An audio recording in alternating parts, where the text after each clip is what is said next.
muy provechosa.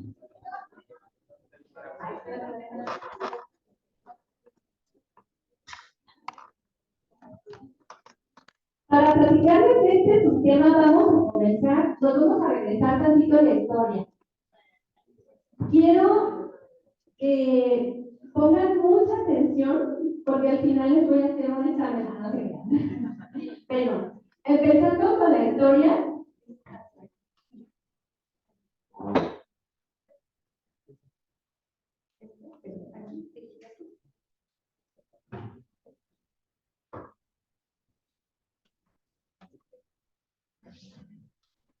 Vamos a empezar.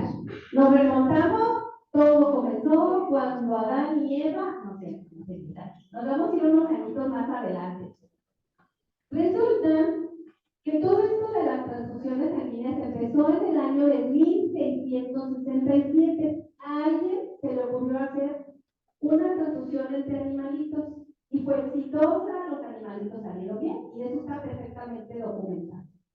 Pero luego a alguien se le ocurrió hacer una transfusión de un animal a un humano. Yo he buscado información de qué pasó, cómo les fue, pues supongo que no bien, porque no hay nada de información. Si hubiera sido un éxito, ay, ya sabes, estaría a todos lados, bien documentado y todo. Y pues supongo que el pobre cristiano, pues en esa época, rica en paz, porque no encontré nada más al respecto. Entonces, dijeron, no, pues no funciona. Y de ahí empezaron a suspender las transfusiones, porque dijeron, pues no es bueno. Después, en el siglo XIX, se reintentaron otra vez y las hacían directamente de persona a persona. Pasaba alguien así como de, oye, ¿sabes qué? No me quiere lo que pasa es que está ocupando y pues ya se está muriendo, ¿no? Órale, pues sí. Y entonces las hacían directamente, pero ¿qué creen? No todas las transfusiones eran exitosas, obviamente. Entonces, como ya vieron, pues que ni de humano a humano, ni de animal a humano funcionaban, dijeron, ¿sabes qué? Nada más hay que hacerlas cuando solamente está en peligro la vida del paciente. Únicamente, y obviamente todas, no todas funcionaban. Entonces resulta que por el año de 1900, un señor, bueno, quiero mostrarles la imagen de cómo se hacían de persona a persona. Resulta que le conectaban una manguerita al donante, otra manguerita al receptor, y en medio, si alcanzan a percibir aquí, hay como una bombita, es como un pulito parecido al que se usan las enfermeras cuando toman la presión. Entonces ese succionaba a un lado y pasaba directamente al otro. Era sangre total lo que les tenían, con todo y anticuerpos, con todo y eritrocitos, con todo lo que había, con todas las enfermedades que pudiera haber tenido el donador en la sangre, se hacía directo. ¿Sí? La primera transfusión exitosa en humanos fue en el año de 1818. Tampoco está documentado cómo les fue al paciente, solamente está descrita en 1818, supongo que haber sido exitosa, pero no hay más. Bueno, entonces tenemos que siempre hay un chismoso, un curioso en la historia, gracias a ellos hemos tenido grandes descubrimientos, y resulta que este chismoso chistoso se llamó Karl Landsteiner. ¿Lo ubican? ¿Lo conocen? ¿Les suena el nombre? Bueno, él era un biólogo patólogo austriaco que es el responsable, es al que le agradecemos que haya descubierto y clasificado los grupos sanguíneos en el sistema que comúnmente conocemos como sistema ADO. Con esto se dio inicio, él fue el que dio inicio a la era moderna de la transfusión. ¿Cómo lo hizo? ¿Qué fue lo que a él le movió? Dado que la necesidad de salvar vidas, como pues ya saben, aquí a veces se vacía, muy pocas veces se va con sangre, ¿verdad? Se ocupa muy poquita sangre, hay que tener la certeza de que van a ser exitosas todas las transfusiones.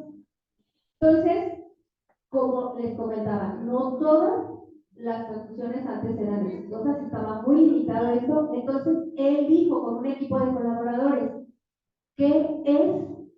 que hace que no todas las transfusiones tengan éxito, algo debe haber. Y entonces agarró a Sutano, a Mengano, a Perengano, les dijo, venga para acá, les necesito de tu sangre, pasas tú, pasas tú, pasas tú, pasas tú, y se puso a mezclarlas antes, y vio que algunas se aglutinaban, se formaban grupos muy grandes y muy evidentes. Y dijo, a mí se me hace que el asunto va por aquí. Hay algo que hace que la sangre, algo así como el cártel Jalisco Nueva Generación, con los de la familia michoacana, porque dicen, algo está pasando, los templarios, algo está pasando, no es así, y el paciente fue exitosa la transfusión. Esta no, hubo grumos, pero el paciente no le fue también en la transfusión. Entonces, empezó a desenmarañar, empezó a analizar las células rojas y descubrió que en su superficie tenía diferentes azúcares, estaban compuestas con diferentes azúcares. La alfa-beta-galactosidasa le da origen al grupo sanguíneo A, entre otros muchos azúcares, pero los que finalmente forman los antígenos que le dan el nombre es alfa-beta-galactosidasa cuando es A y beta-galactosidasa cuando le nombró como grupo B. Después se dio cuenta que había eritrocitos que tenían ambos antígenos. Entonces dijo, va a ser A, B. Pero encontró otro grupo. Encontró otro eritrocito que estaba totalmente desnudo en la superficie. No tenía antígenos. Y entonces a ese grupo le llamó 0. Y de 1900 a la década de los 80, así se llamaba. ¿Qué grupo sanguíneo es? Yo soy A positivo, yo soy B positivo, yo soy 0 positivo, ya está ahí todo. Pero resulta que en la época de los 80 empezamos a escuchar un nombre bien común. Es que virus de inmunodeficiencia humana es 0 positivo. Y entonces, si yo llegaba y me presentaba, yo soy 0 positivo, o sea, no, fonéticamente no había distinción. No sabían si se refería a que soy VIH positivo o a que mi grupo sanguíneo es 0 positivo. La diferencia de una C y una S. Entonces dijeron, no, ¿sabes qué? Esto como que ya no está funcionando bien. Mejor mira, Lance Tyler, que en paz descanse, pero lo vamos a tener que cambiar a grupo sanguíneo O. Y entonces así es como ya se conoce actualmente sistema ABO. Ahora, hay que tener en cuenta que lo que está presente en un lado debe estar ausente en el otro. En el suero o plasma o sangre de la paciente resulta tenemos eritrocitos que tienen los antígenos, pero en su suero o plasma deben estar los anticuerpos contrarios. ¿Sí? Si mi paciente es grupo A positivo, en su suero o plasma tiene anticuerpos que van contra el tipo B. ¿Sí? ¿Hasta ahí vamos bien? Si mi paciente es B positivo, debe tener en su suero anticuerpos contrarios, que son del tipo A. Esto es importante para la compatibilidad. Por lo tanto, si mi paciente en sus eritros tiene antígenos A y B, hay ausencia de anticuerpos en su suero. Si mi paciente tiene un eritrocito desnudo donde desconoce los antígenos, obviamente en su suero tiene anticuerpos contra A y contra B. Es por eso que nosotros no podemos compatibilizar grupos cruzados, y esta es la causa que dijo Nazarena. Pues por eso, porque pues, si lo ponían uno A y el paciente era B, pues los anticuerpos eran los que atacaron. Y es lo que hace las pruebas que den una falla y que mi paciente se ponga mal. Entonces de ahí empezó a desmarañar todo esto de las pruebas de compatibilidad. Aquí, pues, otra gráfica más grande, ilustrado de cómo están los antígenos. A ver, esto es porque quiero que entiendan lo que vamos a ver más adelante con las pruebas de compatibilidad. Perfecto. Pruebas de compatibilidad. ¿Qué fue lo que descubrió y vio Carl Landsteiner? Resulta que esta tarjetita es muy nueva porque ya tiene un sistema de gel, ya es como lo más moderno. Pero decidí ponérselos porque son más evidentes los grumos. Él lo hizo en tubo. ¿Qué fue lo que hizo? Enfrentó una gota de los eritrocitos del donador con 2 gotas del suero del paciente o plasma, pudo haber sido. Y entonces ahí es cuando vio que se aglutinaban y otras que sí pasaban. Aquí vamos a ver, hay grados de reacción en la compatibilidad. Cuando no hay grumos y pasa totalmente, quiere decir que no hay anticuerpos que se enfrenten con la sangre del donante. Entonces, esa sangre la podemos utilizar y pasar con toda confianza al paciente. Y eso es lo que vio Carl Landsteiner. Pero hay unidades donde el paciente, aunque sean del mismo grupo sanguíneo, tienden a formar anticuerpos. Eso le llamamos anticuerpos irregulares, anticuerpos que no son naturales. Los anticuerpos naturales son los que, si yo soy grupo A, mis anticuerpos naturales son grupo B. Pero si yo soy A y me pasan una unidad A y tengo una incompatibilidad, quiere decir que tengo un anticuerpo no natural. Recuerden que los mexicanos somos una mezcolanza de no sé ya cuántas razas. Entonces, a la genética, muy probablemente ahí, entre el abuelo, el bisabuelo, el primo y eso, formamos esos anticuerpos. Y es cuando podemos o tenemos las incompatibilidades. Una reacción leve se vería más o menos así. Una reacción ya más fuerte, ya más donde se forman más grumos, quiere decir que hay un mayor grado de anticuerpos circulantes contra los eritrocitos o algún antígeno que tiene el eritrocito y por eso se ve mayor y así sucesivamente hasta que de plano llega a ser un grumo completo. ¿Sí? ¿Hasta ahí vamos bien? Ok. Bueno, entonces esos son los grados de incompatibilidad. Una cruz cuando es leve, quiere decir que hay pocos anticuerpos irregulares circulantes. 2 cruces cuando hay un poquito más, 3 cruces cuando tenemos más anticuerpos y totalmente incompatible cuando son 4 cruces y ese grupo se ve muy evidente. Bueno, estos solo se los pongo para que vean lo que decíamos. Si mi paciente es grupo A positivo, puede recibir sangre A u O. Si mi paciente quiere donar sangre, le puede donar al grupo A o al grupo AB. Si mi paciente, mi donador, es grupo B, puede recibir grupo B u O y puede donarle a B y a AB. Ajá. Si mi paciente es AB, puede recibir sangre AB, puede recibir sangre A, puede recibir sangre B y puede recibir sangre O. Él es el receptor universal. ¿Por qué? Porque al no tener anticuerpos, disminuye muchísimo las probabilidades de una incompatibilidad. Ajá, al tener ausencia de los anticuerpos naturales en sangre, recuerden que no los tienen. Si mi paciente es O, a estos para recibir nos va de mal porque nada más tenemos que recibir O. Recuerden, tenemos los 2 anticuerpos circulando en sangre. Tenemos anticuerpos A y anticuerpos.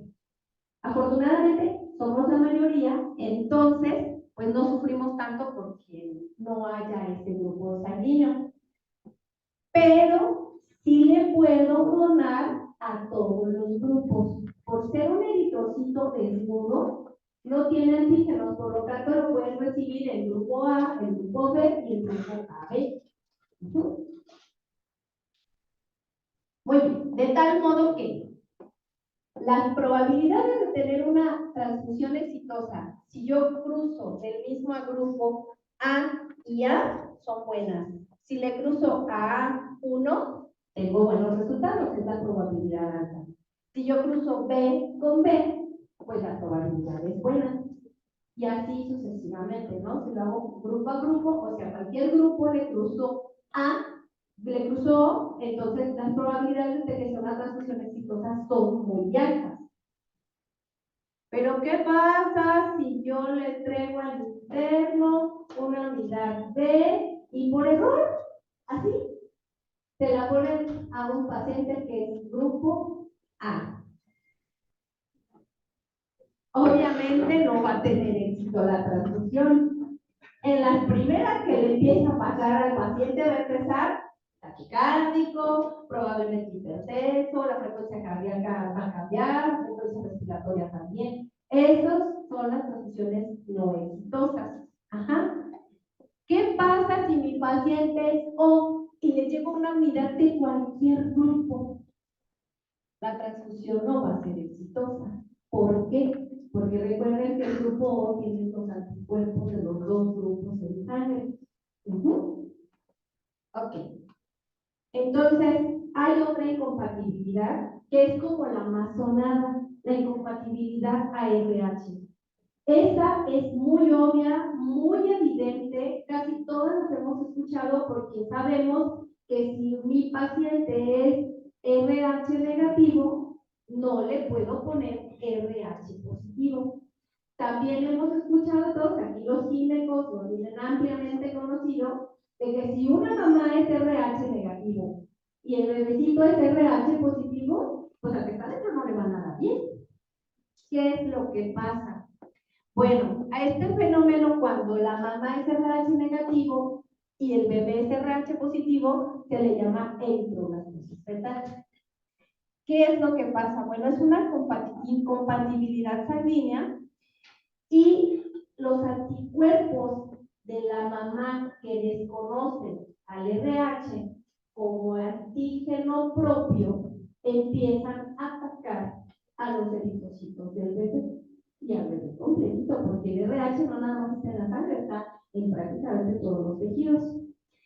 ¿Qué es lo que se da? Bueno, pues primeramente las consecuencias que tiene es una anemia, deterioro del bebé, también hay hígado, daña el hígado, la inflamación generalizada y todo eso que ustedes ya suponen que pasa. Estos son, solo lo pongo por mencionar cuáles son los anticuerpos naturales del RH. Cuando un paciente tiene o no es RH positivo, que es RH negativo, sus anticuerpos naturales que se forman es el anti-D, el anti-C, anti-E, anti-C minúscula y anti-E minúscula. Esto pues como cultura general, que sepan cuáles son los anticuerpos circulantes y cuáles son los que atacan al bebé, que son todos los antígenos que componen a un grupo RH negativo. Perfecto, basta de historia. Vámonos con el segundo round. Ahora sí viene todo lo que es el sistema de hemovigilancia. No vamos a vigilar ellos. Esto habla de los hemocomponentes. Entonces, ¿qué es hemovigilancia? ¿De dónde nació? ¿A quién se le ocurrió la idea de complicarnos tanto la vida con esto de la hemovigilancia? Pues resulta que fue por la necesidad que había. Ahorita van a saber qué necesidad.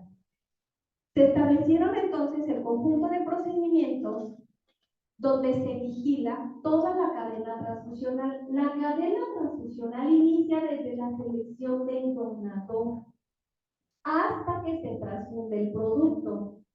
Y después, ¿qué creen? Pues hay que vigilar que el cristiano siga vivo y que la transfusión haya sido exitosa y que haya cumplido con el objetivo para el que se fue realizada. ¿Sí? Ahí termina entonces lo que es la hemovigilancia.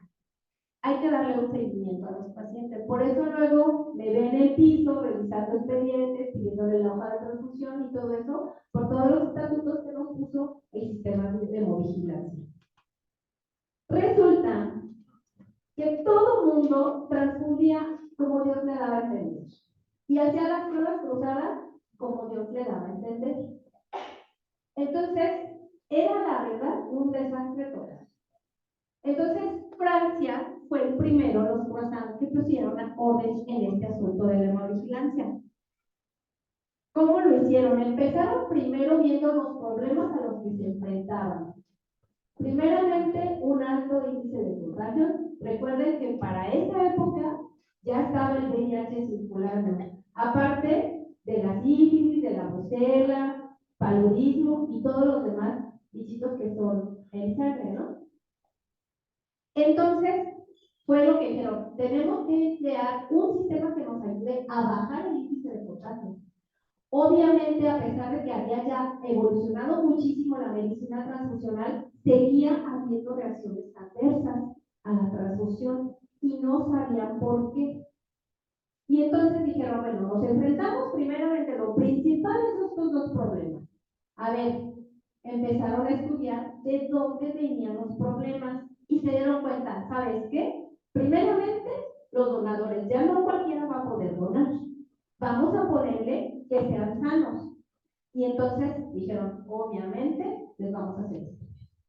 Quien tenga hemoglobina de tal, que no presente enfermedades crónico-degenerativas, que no sea diabético, que no sea hipertenso, va a poder donar. Y entonces, ahí controlaron el primer problema, ¿sí? Los contagios, porque les hacían todas las pruebas que ya conocemos.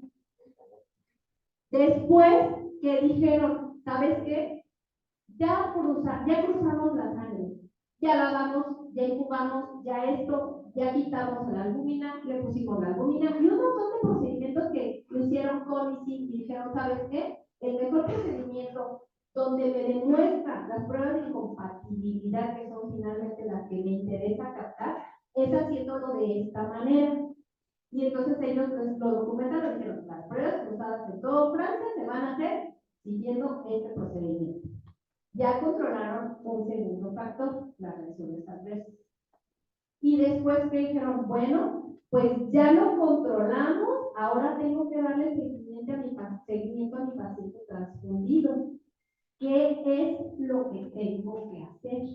Pues ir a revisar durante la transfusión que no haya signos, cambio en los signos vitales, que no me esté dando una forma de alerta. Entonces, establecieron un formato donde le ponían el nombre del donador, identificaban perfectamente bien el hemocomponente y, sobre todo, chequeo de signos vitales. Tengo que checar mis signos vitales antes de la transfusión para saber cómo estaba. Durante la transfusión, para ver que no haya alteraciones importantes. Recuerden, ante cualquier cambio muy fuerte de signos vitales, es un foco de alarma, ¿sí? Entonces, es bien importante. Ok, ya terminó la transfusión, dejo pasar mínimo media hora y le vuelvo a checar sus signos vitales. Recuerden que hay reacciones post-transfusionales hasta 48 horas después, ¿sí? Entonces, ya Francia dijo, ya lo tengo todo bajo control. Ahora sí. Y empezaron a implementarlo y vieron que bajó muchísimo el número de contagios y vieron que bajó muchísimo el número de reacciones adversas y también vieron otra cosa que vio Francia. Durante la transfusión no administren nada más que no sea la sangre. No se puede pasar medicamentos de ningún tipo, ni vitaminas, ni nada. Exclusivamente en ese momento tiene que estar pasando ningún componente y nada. Entonces eso ayudó muchísimo. Y entonces Francia lo documentó y dijo, en todo Francia se va a hacer de esta manera. Pero luego, ¿qué creen? Que un francés tenía un compa que era mi compa del Reino Unido y le dijo, doctor, ¿qué crees? Que nosotros implementamos un sistema bien cool y ya bajamos el índice de contagio, está bien bajito. Y aparte, ¿qué crees? Que reacciones adversas casi ya no tenemos.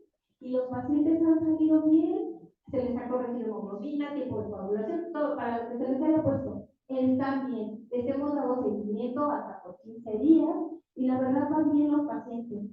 Entonces, pues yo te lo platico, pues ahí nomás, por si lo quieres implementar. Y entonces le dice el doctor, porque hombre, no es posible implementarlo.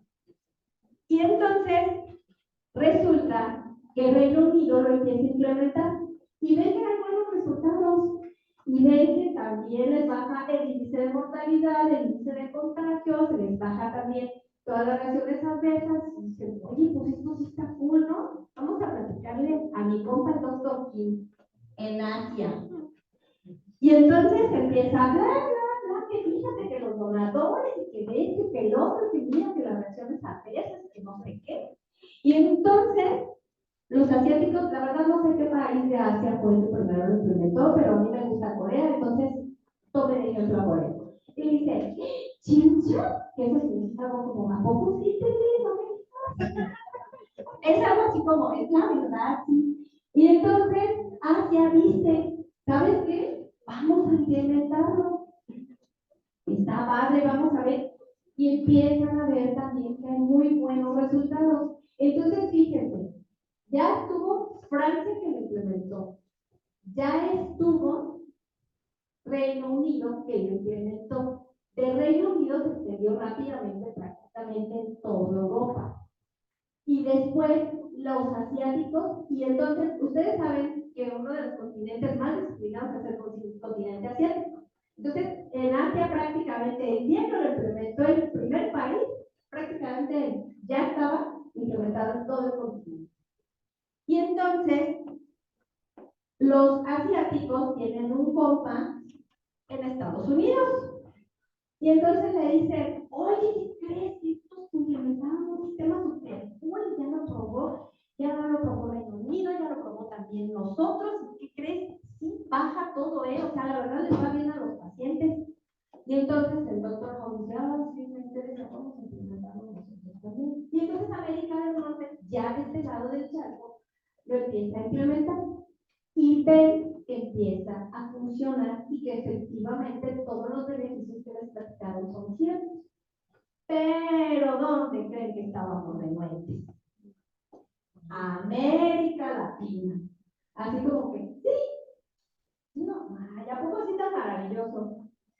Estamos hablando que esto empezó a circular en la década en 1994. ¿Cuánto tiempo tardó en llegar a América? Entonces, vamos a pensar que fue cerca del año 2000. América Latina está muy renuente, no nos gusta el papeleo, no nos gusta checar signos, a mí se me hace aburrido, ¿para qué quiere que le esté checando cada rato los signos a la paciente? Entonces, estamos en pañales. Prácticamente esto, el sistema de movilidad en América Latina es nuevo, hay mucho camino por recorrer, pero pues esperemos que en algún futuro todos estos factores se tengan controlados, ¿sí? Ok, una vez ya implementado en todo el mundo, nunca falta un chismoso, realmente no sabemos quién, le fueron con el chisme a la Organización Mundial de la Salud. Dicen, oye, ponte las pilas, ya te copiaron el mandado, ¿a poco no sabes que Francia implementó un sistema y que ya lo están haciendo en prácticamente toda Europa y también ya en Asia? Y acaba de llegar a los gigantes, ¿cómo ves? De la Organización Mundial de la Salud, así como de, a ver, pues de qué se trata precisamente, y presentan el modelo francés. Y entonces, Organización Mundial de la Salud dice, ¡ah! No, ¿sabes qué? No, sí está bien. Vamos a hacerlo ya como lineamientos. Y empiezan a mandar los lineamientos. Prácticamente es el modelo francés, pero le quitaron, le pusieron, le arreglaron para que fuera ya ahora como más generalizado y ubicado ya en todo el mundo. Primeramente dijeron, ¿qué objetivos principales tiene la hemovigilancia? Bueno, primeramente hay que bajarle el índice a las reacciones adversas. Entonces, ¿ese va a ser un objetivo o no? Bajar reacciones adversas. Bajar índice de contagio. Establecer una política donde al identificar las reacciones adversas se pueda establecer el origen, la causa y corregirlo. Ajá. Y es ahí como empieza todo este rollo de la hemovigilancia. Entonces, una vez que la Organización Mundial de la Salud lo emite, es bien. Y se empieza a hacer ya con orden en todo el mundo, de tal manera que el cruce se hace igual aquí, que en Asia, que en Europa, que en China, que donde sea, en cualquier parte del mundo se va a hacer igual. La selección de donadores debe tener los mismos requisitos aquí que en cualquier parte del globo terráqueo. Y, sobre todo, las transfusiones deben hacerse de la manera como lo hacen también, sistema cerrado, prácticamente totales esterilidad deben estar las unidades y todo eso. Ya quedaron los lineamientos establecidos. Ajá. ¿Qué dicen de los donadores? Francia dijo, tienen que ser donadores sanos. Ahora, la Organización Mundial de la Salud dijo, pero pensamos a qué te refieres, que tengo gorditos, chapeaditos, gorditos, como los niños de Madagascar, ¿o qué me quieres decir con sanos? No, pues mira, es que yo necesito una biometría hemática y pues hago estos estudios. Ah, ok, bueno, vamos a añadirle que tienen que ser primeramente mayores de 18 años, pero no deben pasar los 65 años. Tienen que pasar más de 50 kilos. Justamente ayer me platicaba uno de los pacientitos. Dice, he llevado muchos donadores, son amigos de mi hijo, y unos no me pasan por la edad y otros no me pasan por el peso. Le dije, y no le van a pasar. Ya le había dado yo el tríptico, probablemente no lo leyó, porque llevaba jovencitos de 16, 18 años, y pues obviamente de 16, 17 años se los regresaban. Llevo dos niñas, una pesaba 48 kilos, la otra pesaba escasamente los 50, probablemente estaba muy delgada, no sé. Dice, de verdad, dice, solo me han pasado dos. Dice, acabo de llevar unas personas ya más grandes y no me pasaron. ¿Por qué? Dice, si una pesa 62 y ya tiene 23 años. Resulta que cada una ya tenía 4 hijos. Entonces, también mujeres multigestas no pasan. ¿Sí? Entonces, todos estos lineamientos son bien importantes. Algo que tienen mucha duda son los tatuajes. No, es que yo no puedo donar porque estoy tatuado. No, claro que puedes, pero tienes que esperarte un año después de que te hiciste tu tatuaje. Igual con perforaciones. Sí pueden donar, siempre y cuando ya haya pasado un año que se lo realizaron. ¿Qué otro? El consumo de drogas ilegales. Ahí sí, no pasa. Y tienen que ser bien honestos porque después, ese sí nos pueden dar muchos problemas en las pruebas de compatibilidad. Ya debería de hacerse latino, pero no desconozco la razón por la cual. Bueno, entonces, una vez que el donante cumpla con otros requisitos, por cierto, que tengan buenas leyes, porque si las tienen como yo, no pasa ni aunque tengan todos los demás requisitos completos. Ok, entonces ya, por cierto, un comercial, estos son los lugares donde se puede donar para Secretaría de Salud, porque muchos, luego ustedes les toca darles indicaciones, dicen, es que no soy de aquí, soy de Puebla, digo, Puebla no puede donar en estos cursos, ¿sale? Ok. ¿Qué es lo que me excluye a los donadores? Primeramente, pues la edad. Si tiene menos de 18 y más de 65, ya no. Enfermedades crónico-degenerativas, tampoco pasa. Personas con múltiples parejas sexuales, ya no pasan, por el riesgo que hay. Personas que sean seropositivas, obviamente, a hepatitis A, B, C, VIH, brucelosis, incluso con salmonela, toxoplasmosis, tripanossomosis, todas estas. Cardiópatas tampoco pueden donar, que tengan epilepsia tampoco pueden donar, y alguna neoplasia obviamente tampoco pueden donar. Me han preguntado, y me acabo de vacunar de la influenza, ¿puedo donar? Sí, pero hasta dentro de un mes. Mínimo son 28 días. Tienes que, si te vacunaste contra varicela, poliomielitis, sarampión, rubiola, parotiditis, COVID, cualquier vacuna, tenemos que esperar como mínimo un mes para poder donar.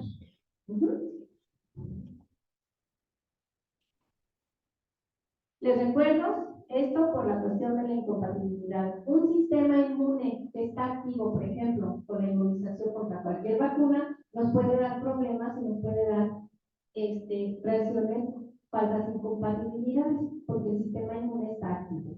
Ajá. Ok. Volvemos a lo mismo. ¿Qué es lo que tengo que registrar en mi hoja de trazabilidad?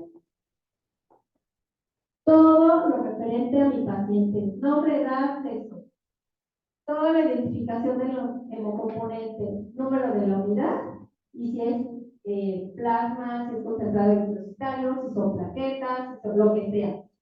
Después, la fecha en la que se transfundió, la hora de inicio y la hora de término. ¿Por qué? ¿Por qué es tan importante registrarlo? Recordemos que la sangre es un medio de cultivo exquisito para las bacterias ambientales, para los hongos ambientales. No puedo tener mucho tiempo el sistema abierto. Entonces, por eso es muy importante, porque a mí me dice, ¿sabes qué? Que por X o Y tardé 5 horas en transfundir a mi paciente. ¿Sabes qué? Pues esta le tengo que poner más ojito, más atención, ojito ahí, chécale bien, porque nos puede hacer una reacción post-transfusional por alguna afección, una cardio, ¿cómo le llaman? Transitoria, una sepsis transitoria. Ok. Y sobre todo, especificar en el formato si mi paciente presentó algún evento adverso, si se le alteró algún signo vital, si tuvo que ser detenida la transfusión. Este es el formato que utilizamos aquí en el hospital. Es muy importante tener los signos vitales con los que inicia antes de iniciar la transfusión, porque esos van a ser los que nos van a dar la pauta para checar si no se ha alterado ningún otro signo vital. En el momento en el que hay una modificación importante, hay que poner atención, porque ese puede ser el foco rojo para detener el evento adverso o para dejarlo que siga en un descuido. ¿Qué hago si mi paciente empezó con taquicardia, si le salió rash, si le subió la presión, si le dio fiebre? Bueno, eso ya se considera un evento adverso transfusional. ¿Qué es lo que hay que hacer? Obviamente, suspender la transfusión y darle al paciente el medicamento para detener la reacción. Pero, aparte, es bien importante que se llene este formato, porque todas las reacciones adversas, recuerden que esto es un sistema donde estamos documentando todas las reacciones adversas y hay gente donde las subimos a una plataforma y hay gente que se dedica a estudiar, oye, ¿qué fue lo que le pasó? A ver, dime, porque lo voy a estudiar, vamos a sacar más adelante una política, una medida donde podamos llegar antes al evento adverso.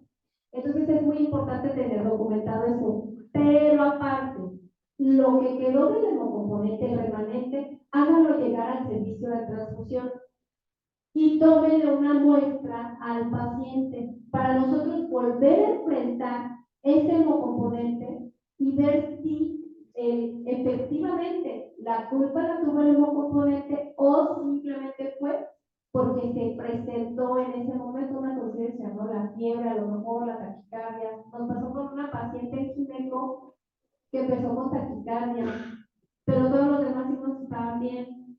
Y me decía, Blanquita, ¿qué hago? ¿La suspendo? La señora le dio ansiedad por la transfusión. O sea, estaba muy ansiosa. Entonces, ¿sabes qué? ¿Pero qué otra cosa tiene? Nada. Pues a ver, síguele. Pasó. Al poquito tiempo ya se le quitó a ella la taquicardia. También decía, siento mucho calor, pero la temperatura está bien. Entonces, ya dije, ¿sabes qué? Para la ansiedad. Pero es importante, la paciente tenía 5 puntos y algo de hemoglobina, es importante que reciba la sangre. Cuando le explicamos por qué se le estaba haciendo la transfusión y todo, ya, remitió toda la sintomatología que tenía. Entonces, sí hay que estar como muy al pendiente. Nosotros hacemos esta prueba post-transfusional y vemos si efectivamente sigue compatible, entonces no fue por el hemocomponente. Si hay ahora una aglutinación, efectivamente fue el hemocomponente. Y en el primer apartado de lo que es este formato viene tanto los datos del donador como los datos del hemocomponente y qué datos clínicos presentó. En la segunda parte, pues ahora sí que todas las complicaciones que pudo haber presentado el paciente. La tercera parte, la cuantificación de la gravedad. ¿Sabes qué? Sí me puso en riesgo la vida de la paciente porque empezó a desaturar, porque se estaba chocando, porque no. ¿Sabes qué? No, nada más le pasó es una reacción sin riesgo vital. Entonces, es bien importante que se documente esta. Ahora, nosotros llenamos la parte de la imputabilidad con lo que les decía. Grado 1 cuando sí hubo una reacción y está fuerte. Grado 2 ¿sabes qué? Pero está del grado 2 cuando sí hubo una reacción y está más fuerte y así exclusivamente. Y bueno, pues ya nada más la firma del médico que estuvo a cargo de supervisión de la transfusión. ¿Tienen alguna duda? ¿No? ¿Verdad? Saquen una hoja que les voy a hacer esta. Muy bien, entonces por mi parte es todo. Yo les agradezco que tengan un feliz día de San Valentín.